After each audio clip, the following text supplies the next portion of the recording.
제가 앞으로 어떻게 이제 진행을 할 건지를 간단하게 말씀을 드릴게요. 일단은 제 이름은 모르시니까 제 이름은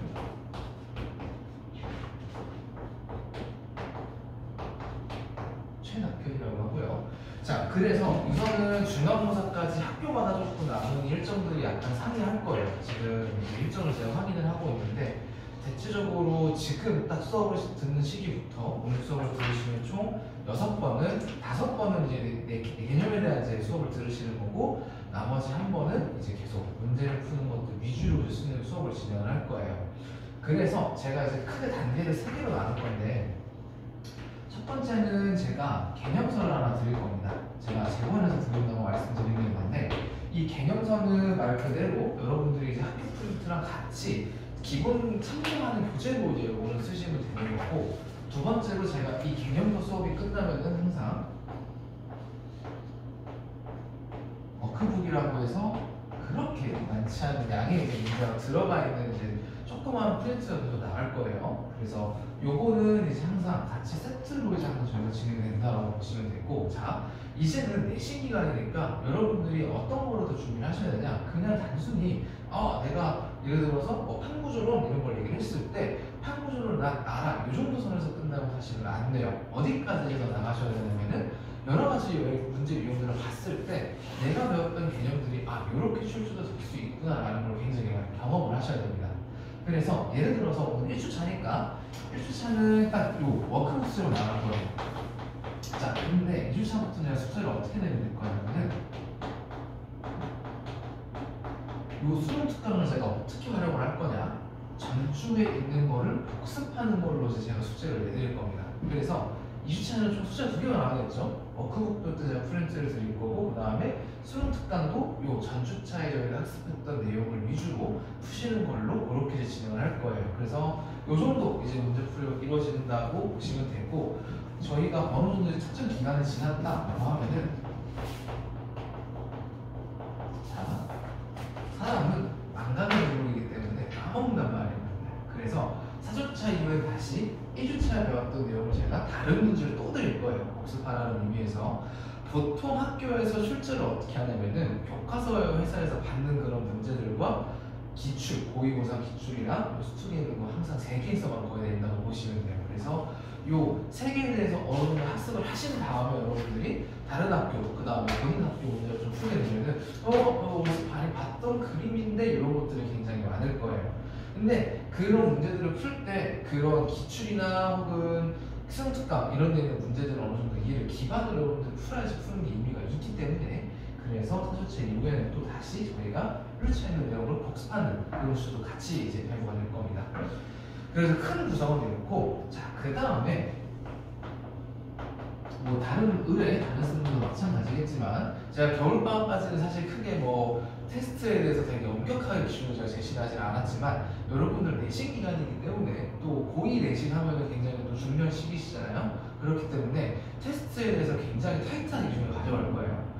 어떻게 이제 제가 문제를 내냐면은 없는 걸 만들어내지는 않고 자 예를 들어서 이번 주 같은 경우에는 개념서나 워크북 이 2개만 이제 학습을 하시고 있는 거기 때문에 그래서 이 2개에 있는 문제들 중에서 랜덤으로 5문제 내지 6문제를 뽑아서 제가 내고 나머지 여러분들이 개념을 학습을 하시면서 제가 중요하다고 말씀드리는 핵심적인 키워드들이 있을 거예요. 그래서 그런 거에서 테스트가 나온다고 보시면 됩니다. 특히 지구과학 같은 경우에는 물리나 어떤 다른 과학들보다도 이런 단어, 키워드의 뉘앙스에 굉장히 집중해서 들으셔야 되기 때문에 그래서 그런 걸 학습하라는 의미에서 제가 이제 출제하는 건데 빈칸을 제가 좀 몇 번 제가 문제를 내보니까 거의 여기 이제 제가 나눠드리는 개념서에 있는 거에서 빈칸을 뚫어서 낼 거예요. 앞으로는. 왜냐면 제가 설명을 조금 틀어도 보고 이렇게 해보니까 못 쓰시는 경우가 얼마나 있어서 그래서 텍스트에 써져 있는 거에서 중요한 단어를 제가 빈칸을 뚫은 채로 이제 문제를 낼 겁니다.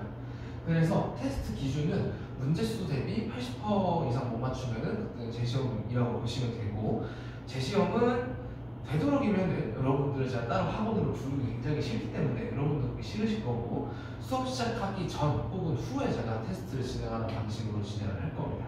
제 테스트는 그래서 되도록이면 통과하시는 게 본인한테도 좋을 거니까 왜냐면 그만큼 본인이 잘 습득을 하고 있다는 얘기이기 때문에 되도록이면 그렇게 갔으면 좋지만 그러지 못한 경우도 있을 수도 있기 때문에 그런 거는 제가 어떻게 활용을 할 거냐면은 클리닉 시간, 다른 분들 하시는 것처럼 제가 클리닉 시간을 별도로 운영을 할 거예요. 자, 그래서 일단은 여러분들이 제가 되는 시간에 클리닉을 해야 되기 때문에 우선은 제가 추천을 드리는 건 사실 최대한 여러분들이 학원에 오는 요일을 활용을 하시는 게 가장 좋아요. 혹시 두 분 언제 오세요? 금요일날 말고? 토요일이요? 몇 시에 와요? 10시부터 1시? 1시부터도 제가 2시부터 수업이 있으니까 제가서 한쪽은 오늘 말고 오늘 말고 안 와요? 굉장히 오기 싫겠는데. 그래서 클리닉은 사실 어떤 타임이냐면은 여러분들이 사실 질문하는 정도로 생각한다고 생각하기 쉬운데 제가 부를 수도 있어요. 무슨 얘기냐면은 어쨌든 지금 시간은 수업을 개념을 제가 설명하는 시간이기 때문에 문제풀이에 대한 이런 특히 수능 특강 같은 경우 제가 알려드릴 수 있는 선이 사실 좀 명확하게 한계가 있어요. 워크북 같은 경우는 제가 수업이 끝나면은 그 주 1일 전에 무조건 제가 해설 강의를 올려드립니다. 그래서 그거는 그거대로 이제 보시고 이제 해설을 보시면 되는데 수능 특강 같은 경우에는 조금 더 이제 한 단계 심화된 문제들이 있기 때문에 본인들이 이제 잘 풀었는지 않고 분간이 안 될 때도 있을 거란 말이야. 그래서 제가 몇 번은 이제 제대로 풀고 있는지를 점검하기 위해서 제가 몇 번은 좀 참석을 요청을 드릴 수 있어요. 왜냐면 이런 경우가 있어. 예를 들어서 1 더하기 2라는 문제를 풀는데 그래 내가 3이라고 푸는 것까지 좋아.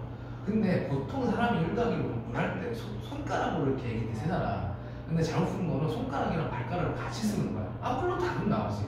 근데 과정이 사실 조금 잘못된 경우들이 있기 때문에 그런 것들 여러분들 시험 기간 때까지 가지 않는 게 사실은 가장 여러분 성적에 좋은 영향을 미치는 거기 때문에 가끔 제가 부를 수도 있습니다. 잘한다고 하더라도. 그래서 그거 그냥 해주시고 질문이 있다라고 하면은 제가 자체적으로 정해놓은 시간은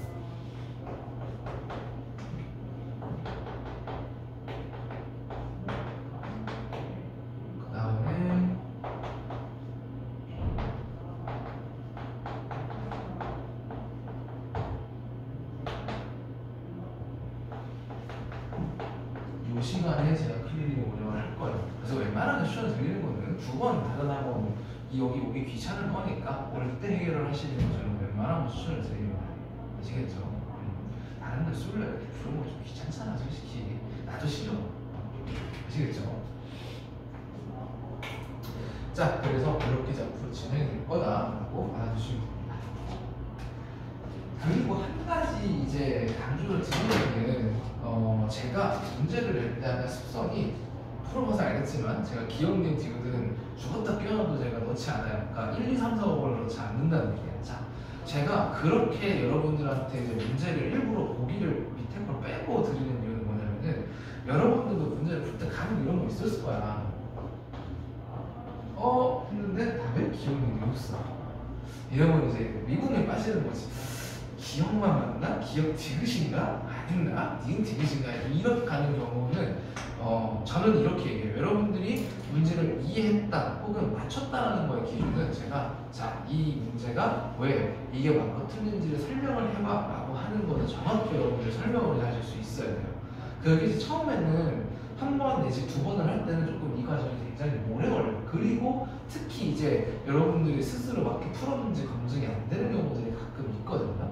그래서 제가 사실 귀찮지만 이 수업이 끝나고 이 워크북에 대해서 제가 녹화를 하는 것도 이유가 있습니다. 필요하시면은 본인 거를 이제 검증을 하고 싶으면은 영상으로 한번 본인을 다시 한번 해서 보라는 의미에서.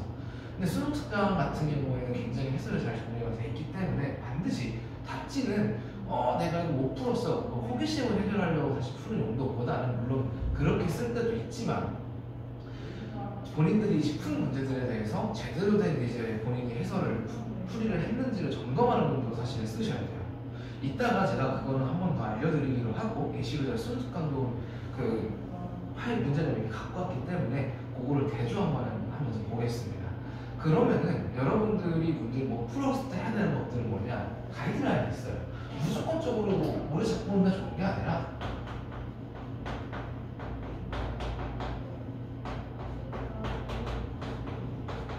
어떤 문제든 최대한 공부해서 다루시면 안 됩니다. 냉정하게 공부에서 풀이가 안 되는 거는 뭔가 문제가 있는 거예요.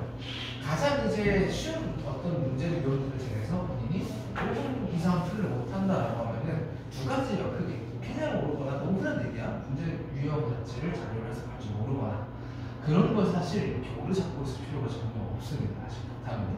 그래서 5분 이상 풀이가 안 된다. 그러면 여러분은 다음 단계에서 뭘 하셔야 되냐? 예를 들어서 내가 뭐 닷셈에 대한 이제 문제를 풀고 덧셈 문제가 안 풀려. 그럼 그 다음에 여러분들이 할 일은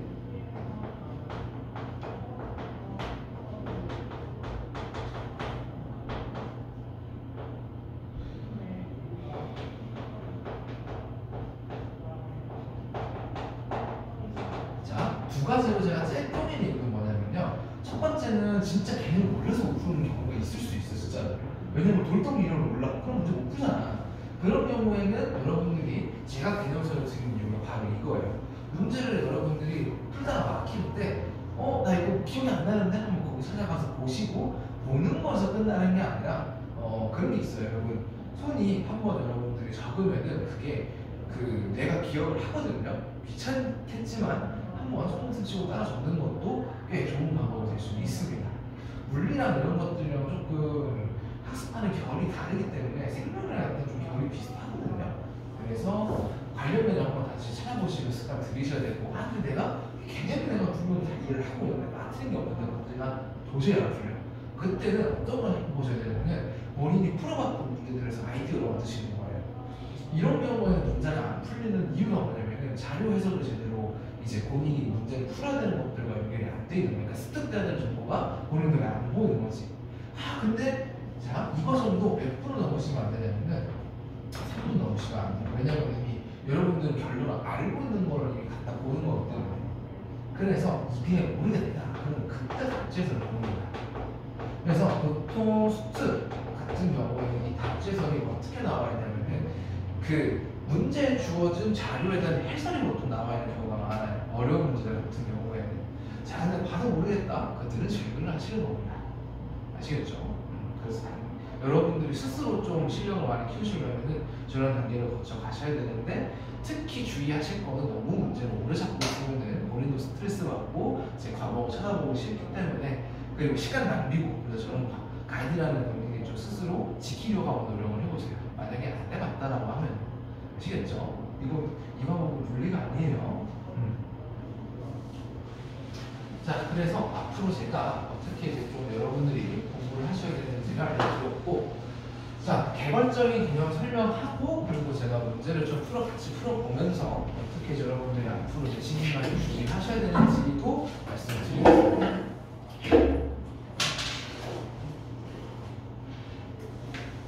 금요일날 다들 자영하나?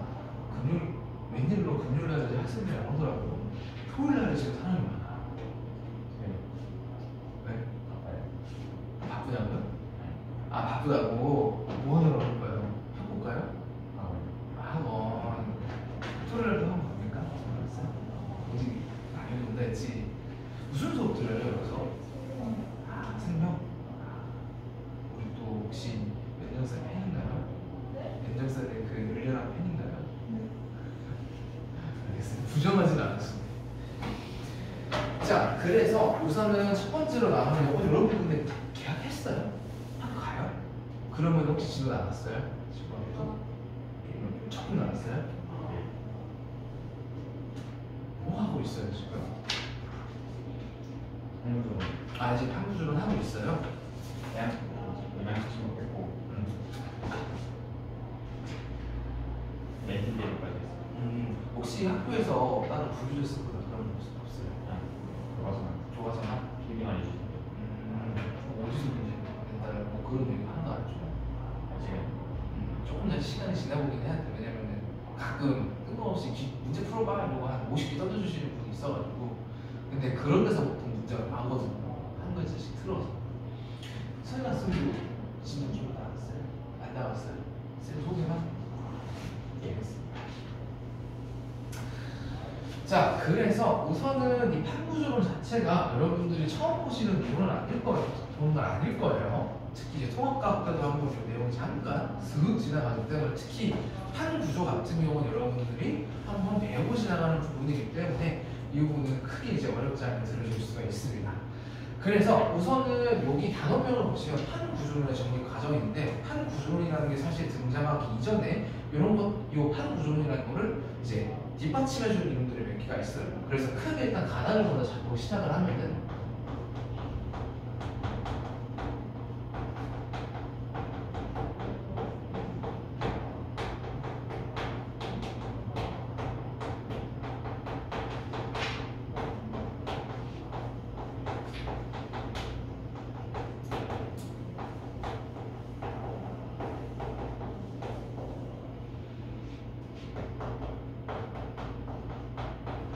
크게 이제 여러분들이 이제 관심을 가지실 건 첫 번째, 자 여기서 판 구조론의 정리 과정이라고 했기 때문에 자 이전에 있는 이론들이 있을 거야. 그러면은 이 이전에 있는 이론들이 어떤 내용들을 이제 얘기를 하는 이론이 있지. 그걸 이제 첫 번째로 여러분들이 이해를 하고 계셔야 되고요. 두 번째, 요 앞에 있는 것들이 뭔가 모순점, 뭔가 한계점이 있기 때문에 그 뒤에 이제 다른 이론들로 이제 뭔가 나오게 된 건데 이건 등장 순서예요. 이거를 보완해서 이게 나왔다 이렇게 생각하시면 안 됩니다. 그래서 각 이론들이 이제 어떤 내용을 좀 다루고 한계점이 뭐고 그래서 이게 판구조론이랑 어떻게 최종적으로 연결되는지 여기까지 여러분들은 내용을 다 오셔야 돼요. 자, 그래서 대륙이동설 같은 경우에는 어떤 거를 중점적으로 보셔야 되냐? 얘는 이 대륙이동설을 주장하는 근거가 뭔데? 그리고 여기서 말하는 내용은 뭔데? 나머지 것들은 다 사실 이런 것들이 중요합니다. 내용이 뭐고 근거가 뭐고. 그래서 오늘은 각각 이론들을 쪼개가지고 어떤 내용들을 다루고 있고 그 내용들에 대한 근거가 어떤 건지에 대한 내용들을 다뤄볼 거예요. 그래서 마지막으로 이것들을 하나로 묶어서 사실은 한 구조론이라는 거는 이런 것들이 하나씩 붙어서 발전이 되다 보니까 이제 완성된 하나의 이론이다 이렇게 재련을 가져갈 겁니다. 자, 그래서 첫 번째로 우선 대륙이동설을 이제 설명을 해보면은 자, 여러분들이 일단 기억을 하실 거는 이전에 대륙이동설 이전에도 사실 비슷한 논리가 있었다라는 걸 일단 기억을 하고 계셔야 돼요. 여러분들은 어릴 때 그렇게 생각할지 모르겠는데 집에 지구본 어릴 때 있었어요 혹시? 지구본 보면은 약간 대륙들이 생겼잖아. 그림을 잘 못 그리는데 아프리카 대륙이 이렇게 있고 이렇게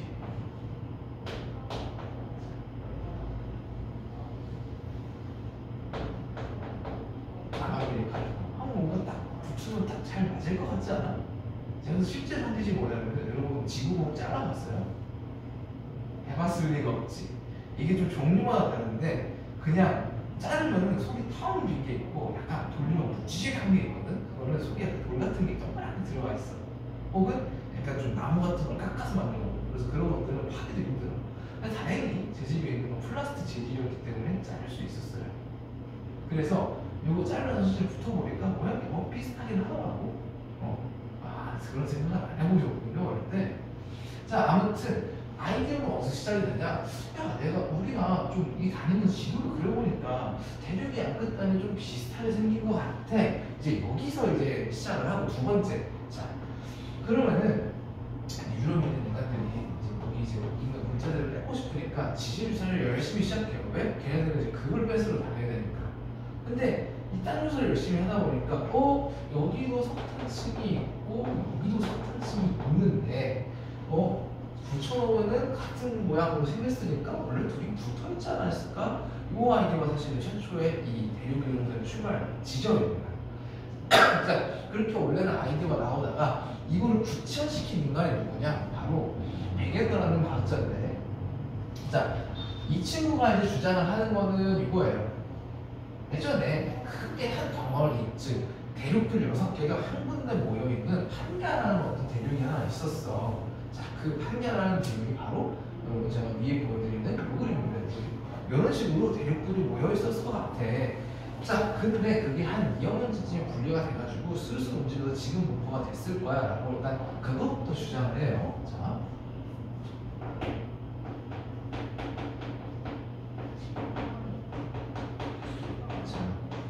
여러분들은 제가 공부를 좀 하신 것 같다는 이런 관상들을 가지고 계시기 때문에 이 판디아가 정확한 시기로 언제 형성됐어요?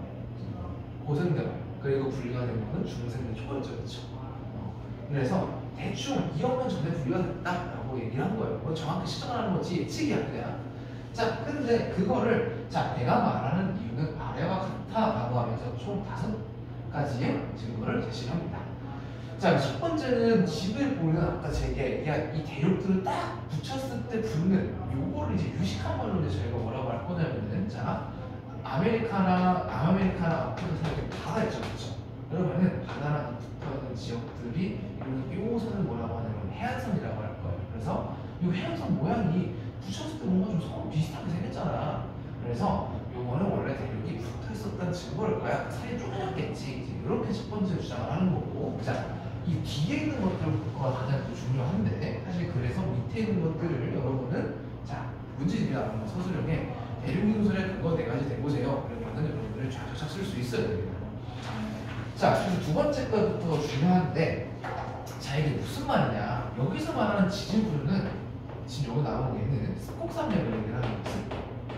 자, 습곡이라는 게 어떻게 생깁니까? 혹시 기억납니까? 응? 섬? 섬이요. 그렇지, 그때 생기긴 하지. 근데 그거는 이 습곡을 만드는 그 원인의 힘을 만들어주는 원인인 거야. 무슨 말인지 이해돼요? 수줍음이 많으시네. 자, 습곡이라는 건 뭐냐? 자, 쉽게 얘기해서 땅이 휜 거예요.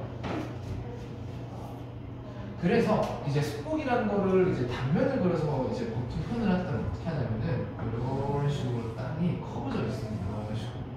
자, 근데 우리가 아는 땅이 보통 이제 이거 똑같이 생긴 모습은 어떻게 생겼냐면은 이런 식으로 층층층 돼 있죠, 이렇게. 그죠? 우리가 아는 보통 지층의 모습은 이게. 자, 근데 이렇게 되는 이유는 뭐냐면은 땅이 휘었잖아. 그러면은 양쪽에서 이렇게 이등분을 쫙 받았다는 거예요. 양쪽에서 이렇게. 자, 근데 만약 이건 뭐야? 원래는 이게 한 덩어리였는데 끊어놨어. 자, 그리고 이 친구를 제가 저 멀리 떨어진 요것을 이렇게 옮겨보겠습니다. 이렇게.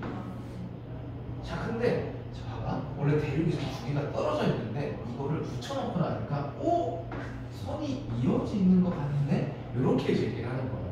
물론 땅을 다 파서 조사를 하는 건 아니고 정확히 산맥선을 이제 조사를 하는 건데 자, 봅니다.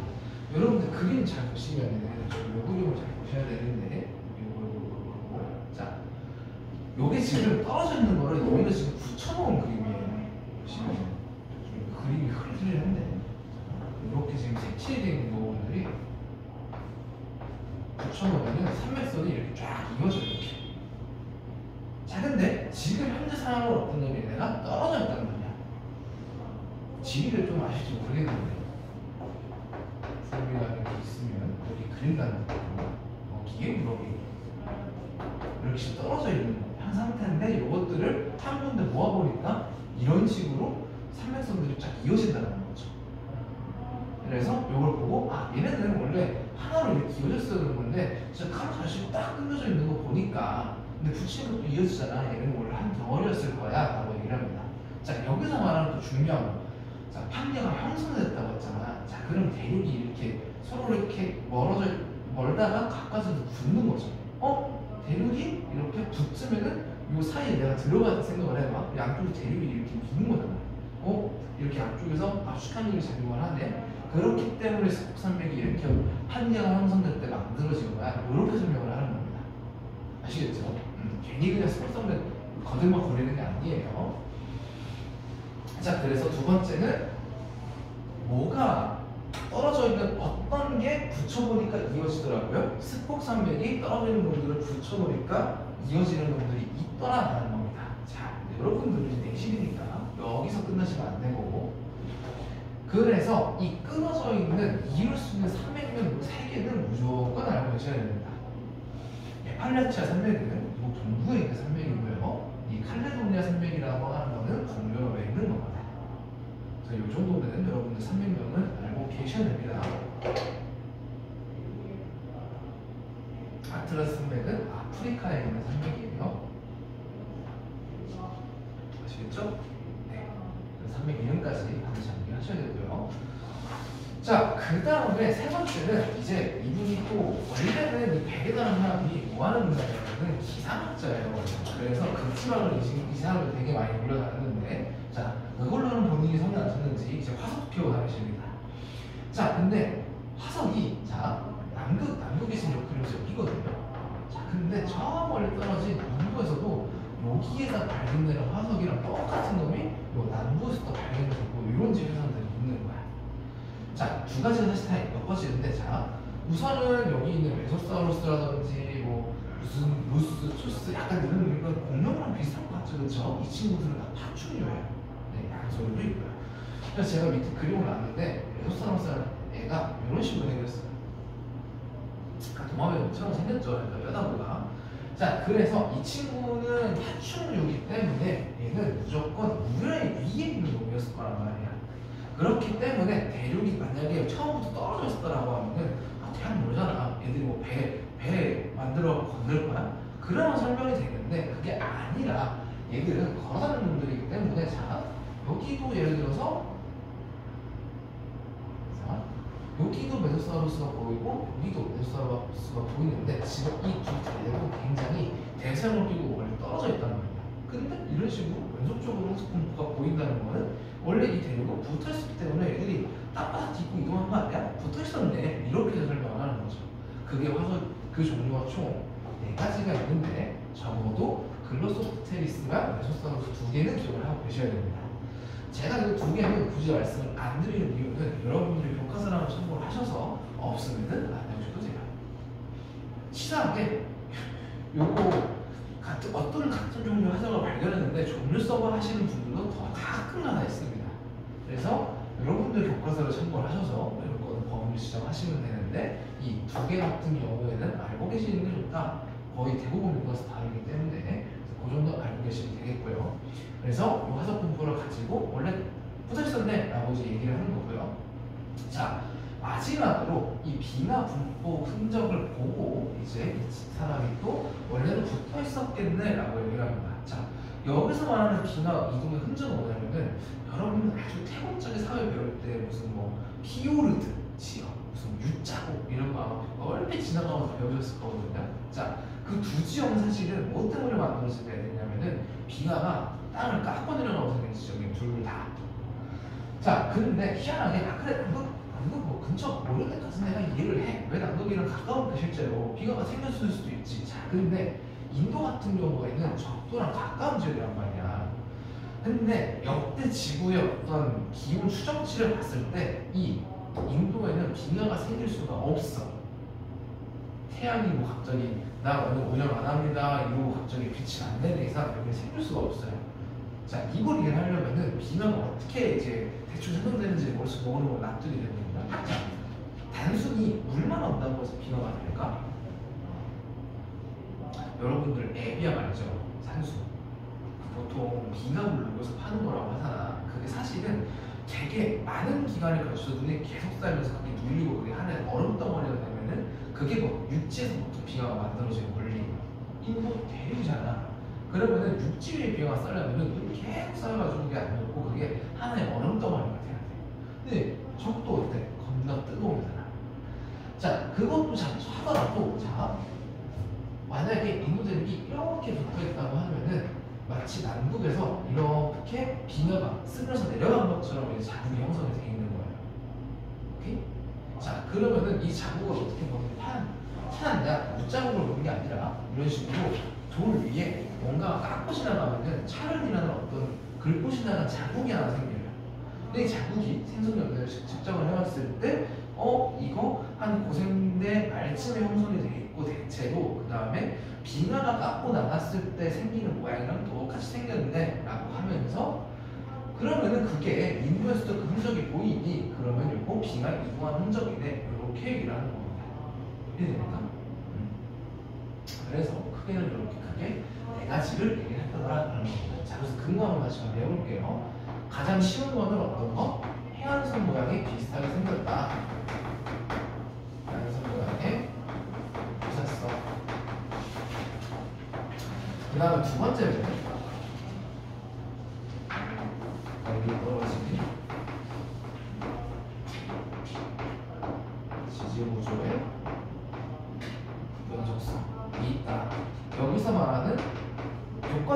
보통 다룬 이 주지 구조는 어떤 거냐면 승복 산맥이었고요. 그래서 제가 총 3개의 산맥 이름 정도는 외우고 계셔야 된다라고 말씀드렸습니다. 에팔레차 산맥, 클레도니아 산맥, 아틀라스 산맥 3개를 알고 계셔야 되고요. 자, 근데 승복이 어떻게 형성이 된 거라고요? 승복 산맥이라는 게 언제 만들어졌다고? 대륙이 한 군데로 모일 때, 그 판기아가 형성이 될 때 이 승복이 만들어졌다라고 제가 말씀을 드렸고요. 자, 세 번째로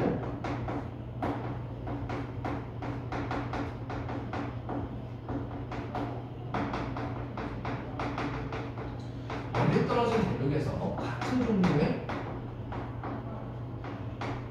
화석, 즉 뭔가 날아가거나 헤엄쳐서 갈 수 있는 애들이 아닌데도 멀리 떨어진 지역에서 화석들이 같은 게 발견되더라 라는 거를 제시했다 그랬어요. 자, 그래서 여기서 외우실 게 무조건 알고 가셔야 되는 고생물은 어떤 게 있었냐면은 소사우루스, 그다음에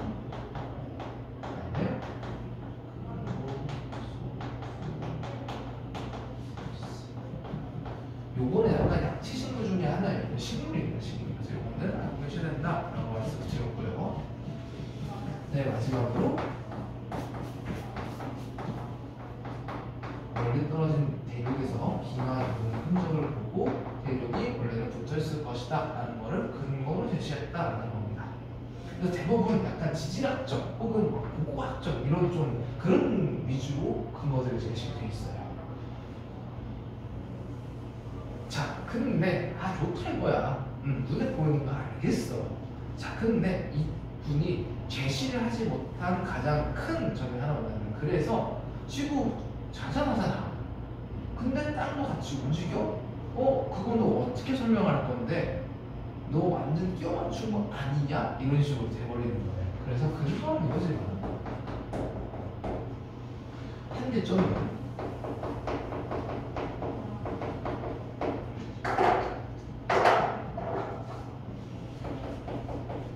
대륙 이동의 원인을 설명할 수 없었어요. 왜 움직이는지에 대한 그 근거는 제시를 못했던 거예요. 그래서 이 이론은 거의 한 50년 내지 60년 정도 거의 사장이 된 거예요. 이 이론은. 뭐가 나올 때까지? 이 친구가 나올 때까지. 왜냐면은 이 친구도 획기적이긴 한데 실제로 조사를 해서 그 밝혀낸 근거가 없기 때문에 그냥 또 이론은 사실 불가했어요. 그 내용으로 제가 말씀을 드릴 겁니다.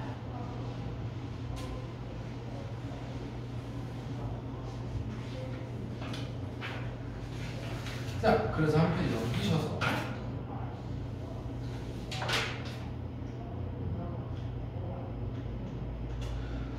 제가 하나 말씀을 안 드린 게 있는데, 이때 당시에 그러면은 대륙이 움직이는 이 힘을 이때는 이 사람이 뭐라고 설명을 했느냐? 자, 여기 보시면은 원심력과 조속에 의한 힘으로만 대륙이 이동한다 이렇게 되겠죠. 자, 이게 다 무슨 말입니까 이게? 원심력은 대충 알아. 뭔가 뱅글뱅글 돌면 밖으로 튕겨나가려고 하는 이 원심력이라는 걸 알죠, 그렇죠? 자, 그럼 조속에 의한 힘은 뭐예요? 누가 땡기는 겁니까? 큰 거 두 개 떠 있잖아, 이렇게. 달이랑 태양 있죠. 그래서 밀물선물이 왜 생겨요? 바닷물이 그 둘이 땡겨다니기 때문에 그런 거예요. 땡겼다가 땡겼다가 밀당을 하기 때문에 그런 거예요. 그래서 저 사람이 얘기를 하는 거는, 자, 봐봐. 밀물선물 생기지? 그래, 물 움직이네. 그럼 대륙도 왔다 갔다 하면서 흔들려서 움직이는 거야. 이렇게 얘기해요. 자, 근데 그러면 대륙이 왔다 갔다 되는데 나중에 이제 결론을 우리가 알고서 보는 거지만, 야, 그러면 대륙이 왔다 갔다 해서 부서 떨어져 되는데 그렇지 않잖아. 이렇게 되는 거예요. 무슨 말인지 됩니까? 그리고 힘 자체도 너무 대륙을 움직이기에는 부족한 것 같아. 물론 저 당시에는 안에 이제 핵이라는 게 있는지도 몰랐지만 아무튼 틀렸다 이런 식으로 가게 되는 거예요. 그래서 이 정도는 알고 계시면 좋고요. 자, 그래서 이후에 이제 요거랑 조금 연결이 되는 건 아니고, 이건 제가 등장 순서라고 말씀을 드렸어요. 요거랑 이제 별개로 어떤 이론이 이제 등장을 하게 되냐면, 멘틀 대류설이라는 이제 구체화된 이론이 하나 등장을 하게 돼요. 자, 사실 이 이론은 홈즈라는 사람이 오리지널을 제시를 한 거는 아니에요. 원래 이제 멘틀에서 대류가 일어나고 있지 않을까라는 걸 제시한 사람이 따로 있기는 한데, 그 계산을 이제 구체화를 시켜서 이 사람이 어느 정도 완성을 한 거다라고 보시면 되고, 이름에서 알 수 있듯이 멘틀 대륙, 즉 멘틀이라는 이때는 이제 지각이랑 멘틀이 구분이 돼 있다라는 거를 이제 지진파 관측을 통해서 이분들이 알고 있었어요. 여기에 야 지진이 이렇게 가면은 원래 이렇게가 되는 거 떠나가는 것 같은데 이런 식으로 관측을 해서 층이 있다는 걸 알아냅니다. 그래서 결론은 뭐냐? 멘틀에는 올라가는 대류도 있고 내려가는 흐름도 있으니까 그 위아래로 물질 움직이네. 이게 대류가 아니고 뭐야? 이렇게 이제 얘기를 하게 되는 거죠. 그래서 이 멘틀 내려서를 가지고 이 사람이 어디까지 이론을 확증을 하게 되냐면은 자 봐봐. 멘틀이 이렇게 움직이면은 제대로 좀 필요 없네요.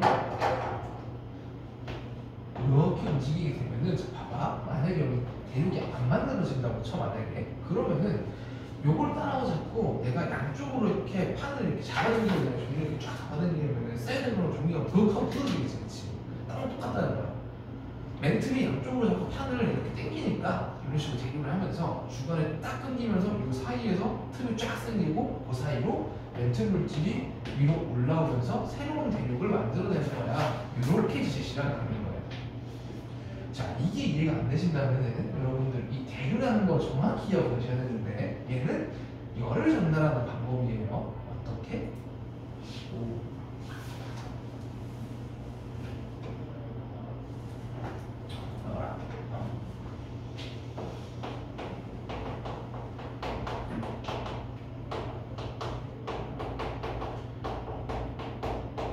입자가 직접 왔다 갔다, 즉 물질이 직접 이동을 하면서 열을 전달하는 방식이 대류이기 때문에 멘틀에 산소류가 있다는 것은 물질이 직접적으로 위로 올라오고 있다는 뜻이야. 그렇기 때문에 그 틈이 갈라져 있으면 그 틈을 뚫고 물질이 나오겠죠. 왜? 위로 올라오는 물질의 흐름이 있으니까. 그래서 자 일단은 양옆으로 멘틀 내가 흩어지기 보통 구성이 될 거기 때문에 땅을 찢고 그 사이로 멘틀 물질이 올라가면서 새로운 이 대륙을 만들어낼 거야 라고 이 사람이 제시를 합니다. 자 그러면은 자 대류가 일어난다는 거는 어딘가에 쉽게 얘기하면은 라면불을 키지도 않으면 물이 끓는 건 말이 안 되죠. 그것처럼 얘도 대류가 일어나는 원인이 있어야 된다 라고 하면서 이 사람이 두 가지를 제시를 하는데 자 첫 번째는 이 당시에도 이제 어느 정도 멘틀 물질에 대한 연구가 이루어졌기 때문에 얘가 뭐로 이루어졌는지를 알고 있어요. 그렇기 때문에 여기에 이제 대부분 뭐 칼륨이나 이런 칼륨 같은 이 동위원소들이 자연적으로 이제 붕괴를 하면서 에너지를 이제 방출하게 되는데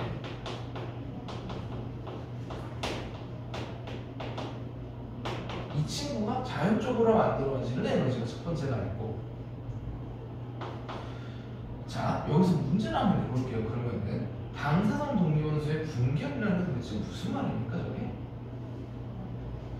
뭔 말이야 저게? 내가 지금 칼륨을 이거 정리했거든요. 이게 뭔 말입니까? 자 이미 한번 저희가 통합각을 할 때 이 내용을 한번 배우긴 했었어요. 여러분 요즘은 얘는 그걸 다르게 부른다는데 원자력 발전할 때 여러분 한번 배웠었어요. 비슷한 거. 원자력 발전의 원리가 뭡니까? 아직도 발전기 뭔가 물을 끓여갖고 어쩌고저쩌고 하는 거잖아. 이 친구가 원래는 양성자원에서 이 진양이 38이라고 쳐봐. 그럼 이 친구가 다른 애를 분기를 하는 거야. 진양 90짜리. 과장이긴 한데 이 질량 어디 갔어? 그래서 이 질량차의 이용에 질량차가 결국에는 이 에너지로 빠져나간다라고 하는 게 원자력 발전을 올렸거든요. 대충 설명을 하면은 그거랑 똑같은 거예요. 이 칼륨이라는 친구도 가만히 놔두면 지구에 갑자기 질량이 줄어. 그럼 갑자기 에너지를 내뿜게 되는 거야. 그 원리라고 보시면 돼요. 그게 1번. 자, 2번은 뭐냐? 자, 원시지구 상태에서 우리가 보통 크게 커진 게 밖에서 돌덩이를 막 잡고 이 차를 붙이듯이 붙으면서 크게 점점 커지고 그것도 나름 이 충분한 열이 있었기 때문에 뜨거운 하나의 마그마 연단을 만들어졌다라고 했던 거 기억이 날 거예요. 그 에너지가 아직 안에 누적이 돼 있다. 이렇게 해서 설명을 하는 겁니다. 이해됩니까? 자, 그래서 요거까지 이제 얘기를 했는데 자, 문제는 뭐냐? 야, 이런 계산은 잘 맞는데 그래서 관측한 데에서 갖고 와봐 이렇게 되는데 그게 없는 거죠. 실제로 해부라는 쪽 이상을 처음 이제 제시를 했는데 그거 발견을 못해. 해력이라는 쪽 멘틀무스 나오는 것도 내려갈 수 없으니까 눈으로도 못 봐. 거짓말이네 이렇게 돼버리는 거예요. 무슨 말인지 됩니까? 그래서 아이디어는 좋은데 그래 내가 톡 나가서 새로운 선생님은 알겠는데 그래서 이거 어디 있는데 생긴 거 집에 갖고 와봐. 내려가서 네가 한번 조사해봐. 근데 그거 제시 못한 거죠. 그래서 얘도 붙입니다. 이 지금 멘틀 대려선만 우리가 들었을 때도 얼추 우리가 들은 한구소리라는 내용이 비슷해요. 그렇죠? 자 근데 지금 뭐가 필요한 상황인 거예요? 어떻게 생겨먹었는지 해서 지역에 대한 이제 얘기가 나와야 되는 거야. 그래서 이게 이거 지났다가 진짜 이제 거기에 잠수함 타고 내려갈 수 있는 기술이 발전을 하면서 이제 해양조 확장놀이라는 이론으로 구체화되는 거예요. 이 중에 일부 이론이 있고 그러면서 얘랑 같이 나오는 게 음양 측신법.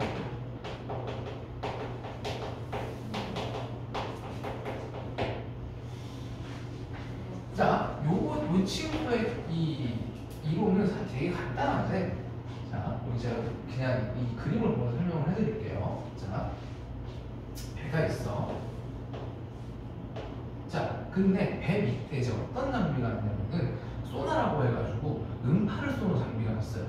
그래서 여러분들 낚시 강조했을지 모르겠는데 이게 배를 띄워서 물고기 잡을 때 아무데나 가는 게 아닙니다. 혹시 바다낚시 해봤어요? 안 해봤어요? 바다낚시 해봤습니까? 안 해봤어요? 저는 개인적으로 멀미를 많이 하기 때문에 좋아하진 않는데 그 아저씨들 말하는 흔히 손맛이 있거든? 낚시는 해본 적 있어요? 한 번도 안 해봤어요? 그럴 수 있지. 낚시 해봤습니까? 그 실내 그 낚시장도 있잖아. 그 이상한 막 담배 빡빡 피는 아저씨들 가는 게 아니야. 가면은 구조가 이래. 물고기들을 한 50마리 풀어놔. 그럼 낚싯대를 가만히 보면은 물고기들이 배가 고프니까 이제 한번 돌릴 거 아니야. 미끼가 있으면은 그걸 탁 채. 그 바구니에다 넣어. 무게를 재 갖고 가지고 그게 점수로 엄청 쌓이는 거야. 그래서 많이 잡잖아? 인형을 줘. 보통 데이트할 때 많이 가는데 왜냐면은 저 봐봐. 낚시대를 잡고 있잖아. 자, 이거는 여성차별 이런 거 아니에요. 자, 이제 무섭대. 그럼 이렇게 잡는 거하고 자연스럽게 손을 잡겠지. 그러면 어때? 자, 그때 설렘이 느껴진다? 그럼 사귀어야 되는 거야. 그러면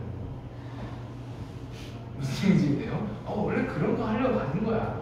물론 가족 관리를 하려고 하는데 이제 그런 거를 조금 체크해 볼 수 있는 그런 거라는 거지. 자, 아무튼 간에 보통 이제 그런 소나라고 하는 장비가 어떻게 쓰이는 거냐면은 보통 이제 낚싯배들은 밑에 이제 어군이 있는 거죠. 왜냐면 지금 내려가서 볼 게 아니잖아. 밑에 자, 내가 참치 잡으러 왔어. 그러면 참치가 없는데 그러면 물에 게 안 되다 지나가다가 밑에 물고기들이 좀 많이 지나가는 것 같은데 하면서 이제 거기다가 그물을 뿌리는 거야. 무슨 뿌리는 게 아니에요. 게장 것도 마찬가지고요. 그래서 원리가 뭐냐면은 자, 음파를 뿅 하고 싹 하고 싹. 자, 그럼 만약에 물고기가 있어. 이렇게. 그러면은 이 물고기가 이 음파를 온갖대로 반사를 다 시켜요. 자, 근데 없다? 그냥 땅바닥 맞고 여기 다시 올라오는 거야. 자, 그러면은 여기 다시 반사가 된 게 이 배에 수심이 다시 들어가는 거예요. 뽕뽕하게 들어가요. 그러면은 그 이제 어떻게 이제 파장이 굴절되고 오는지 보고 저기 뭔가 물체가 있구나라는 걸 대충 형태를 그려줍니다. 물론 기계 물고기 모양을 찍히지 않아. 이따 정도만 나오지. 자, 그거를 이 사람들은 이 낚시하는 데 활용을 한 게 아니고 어디다가 활용을 했냐면은 바다에서 쏘는 겁니다. 자, 그러면은 이걸 이용하는 거야. 우리가 물속에서 음파의 속도를 알아. 자, 물속이에요. 공기 중이 아니라. 자, 물속에서는 초당 1500m/s의 거리를 이 소리가 이동을 합니다. 공기 중은 340이고요. 자, 그러면 예를 들어서 이건 거야. 자, 내가 신호를 뿅 하고 쐈어. 근데 이 뿅 하고 다시 돌아오는 이 음이 1초 있다 들렸다 라고 가정을 해볼게요. 다시 들릴게. 자, 그러면은 여기 수심이 몇 미터예요? 갔다가 돌아오는데 1초니까 갔다 한 번 간 거로 0.5초지, 그치? 자, 그래서 이 지역의 수심은 1500 곱하기 0.5가 되는 겁니다. 그럼 몇 미터입니까? 750이죠, 그쵸? 750m구나. 이렇게 파악을 하는 겁니다. 이게 바로 음양 측심법이에요. 사실 이 소나 장비가 밑으로 쏘는 용도로 사실 먼저 개발이 된 게 아니고 뭐에 갖다 쓰려고 개발이 되냐면은 잠수함 만들 때 먼저 개발된 기술입니다. 잠수함 알죠 여러분? 잠수함이 장막력이 물속에 쓰는 게 아니야. 그렇게 있잖아. 이렇게 돼가지고 이렇게 돼 있는 게 물속에서 이거 보고 헤엄치는 게 아닙니다. 왜냐면은 내가 잠수를 하는데 앞에 임원을 회사도 있어. 피해야 될 거 아니야, 그렇지? 그런 용도로 쓰이는 것도 있고 두 번째 어뢰가 뭐 찾아가냐면은 뒤에 나가는 프로펠러 소리를 찾아가거든요. 보통. 그럼 이제 프로펠러 소리를 듣고 찾아가려면 어쨌든 어디 있는지를 보고 써야 될 거 아니야, 그렇지? 그래서 원래는 잠수함이 먼저 달리네. 아무튼 간에 자 그래서 이렇게 해저지형을 파악을 했는데 열심히 과학자들이 온갖 해역을 다 돌아다니면서 연판을 집중해서 이 해저지형을 파악을 해보니까 이렇게 생겼다는 거죠. 이 당시에도 여기까지 지금 내려가서 문제를 본 거 아니고 이렇게 간접적으로 관측을 한 거예요. 자 그래서 이 음영 특징법이 결정적으로 어디 실현되냐면은 해저지형을 관측하는 데 너무 중요해요. 야 진짜 이 해구라는 게 있고 월곡이라는 게 있고 야 여기 진짜 있더라 이런 막 이런 게 이걸로 말하는 줄 알았는데 자네가 얘기한 게 진짜였는데 이제 그 단계 상대에 올라가는 거예요. 자 그러면은 뭐 남았습니까? 아까 제가 멘틀램에서 다시 돌아가 볼게요. 가보면은 멘틀램을 상승부에서 대륙 지각이 분리가 되고 새로운 지각이 형성된다 이 얘기를 했죠. 그럼 단순히 이 지형이 있다라는 거에서만 끝나면 안 됩니다. 실제로 여기에 내가 땅을 파보니까 여기 2번 지점이 있는 데보다 잘 여기서 만들어져갖고 이렇게 그러면 땅이 움직여 오겠지? 그러면은 여기가 더 어린 동이고 여기가 오래된 동이라는 걸 실제로 관측을 해야겠죠. 그게 바로 이 현적 특성에서 하는 겁니다. 자, 그래서 그걸 얘기를 하기 전에 제가 각 지형에 대해서 설명을 하고 잠깐 끊었다 갈게요. 자, 여러분들이 당연히 이 이름은 다 알고 계셔야 되지만 뭐 어떤 지역인지 특징을 여러분들이 이 1단원을 학습을 하시면서 가장 중요하게 보셔야 되는 건 어떤 데냐면은 우선은 당분간은 해구랑 해역 그 다음에 심해적 평원 이 세 개만 여러분들 중점적으로 보실 거예요. 특히 해구 해역은 정확히 알고 계셔야 돼요. 어떻게 생겼는지 그림을 기억을 해주시고 실제 관측 데이터를 가지고 이게 해구게 해령이게 이런 거 맞춰보는 거 하는 문제가 말말 나오기 때문에 정확히 알고 계셔야 됩니다. 자, 그래서 해구의 특징은 뭐냐? 자, 그래서 여러분들이 알고 계셔야 되는 거는 보통 기준치를 이 골짜기가 수심이 6,000m 이상이 돼야지 여기가 해구야 라고 얘기를 해요. 자, 그러면은 음향 측심법으로 관측했을 때 최소 왕복 시간이 8초 이상 걸리겠지, 그치? 편도가 6,000이니까. 자, 그래서 우선 수심 6,000m 이상 되는 데가 일단 보인다? 그러면은 또 따지지 말고 여러분들은 해구라고 생각하시면 돼요. 큰 구멍이 있네, 해구. 아시겠죠? 자, 그러면은 어떤 경우를 우리는 이제 해역, 즉 판이 만들어지는 곳이라고 판단을 할 거냐? 자, 여기 보시면은 보통 이 해령 주변의 높이는 2,000에서 2,500m가 되는데 자, 여기 보실게요. 자, 요 앞에 있는 심해적 평원은 이름 뜻 그대로 그냥 평평한 곳이야.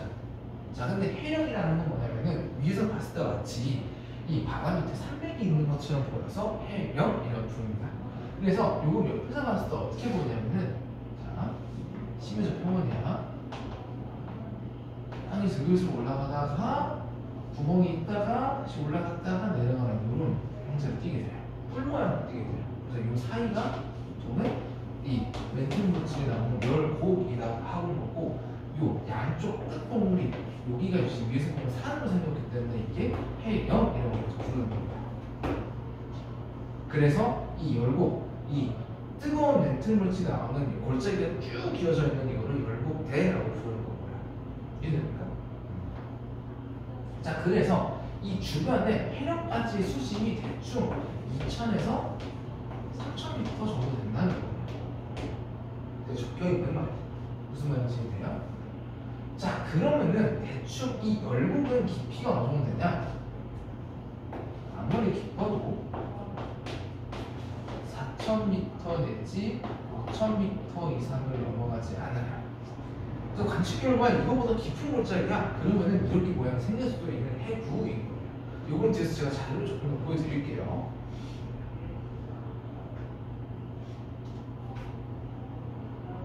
됐습니까?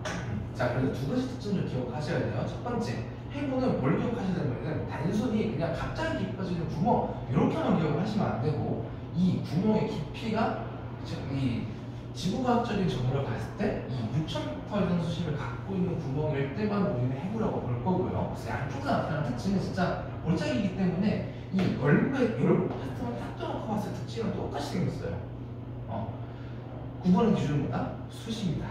자, 근데 해령은 그에 반해서 이 주변이 이 해령까지의 깊이도 굉장히 얕을 뿐더러 열곡이 아무리 열리다가 구덩이라고 하더라도 요 정도 수심을 넘어가지 않는다더라. 여기까지 여러분들 그래서 놓고 계셔야 돼요. 대륙사면이나 대륙분 같은 경우에는 제가 뒤에 또 얘기할 기회가 있기 때문에 이거를 지금 말씀드리지 않을게요. 자, 그래서 이 분해추측법으로 실제 이 수심에 대한 그래프를 그려보게 되면은 해부는 주로 이렇게 6,000m 이상이 넘어가는 하나의 구덩이가 있는 모양이 하나가 같이 되고요. 이게 지금 제가 그린 그림이 이 해령 주변에서 이거랑 비슷하게 생겼는데 판단하는 기준보다 골짜기가 얼마나 깊은지입니다. 그래서 대체로 문제를 주어줄 때 이 음파의 왕복 시간이 6초 이상을 넘어가는 구멍이 하나 있으면은 12,000m니까 4초, 8초가 넘어가는 데가 있으면 거기는 해부인 거예요. 자, 근데 그에 반해서 해령은 조금 밋밋하게 이렇게 하나의 언덕처럼 나타나는 경우도 있고 조금 제가 과장해서 그린 건 어떻게 나오냐 이런 식으로 그리는 경우도 있고 과장해서 그린 거야. 어떤 식으로 그려지는 경우도 있냐면 다른 색으로 그릴게. 이렇게 그려지는 경우도 있습니다. 지금 제가 이도적으로 이 열고의 그림을 수심을 4,000m 안 내린 거예요. 옆에는 차이점을 주시하고 그래서 이런 식으로 생기고 주변이 생각보다 좀 완만하게 생겼더라 이런 특징을 갖고 있습니다.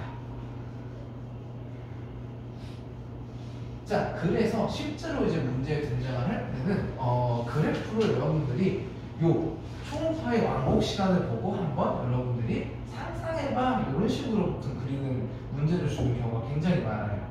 네, 여기서부터는 10분 정도 쉬었다가 저희가 다시 진행을 하도록 하겠습니다.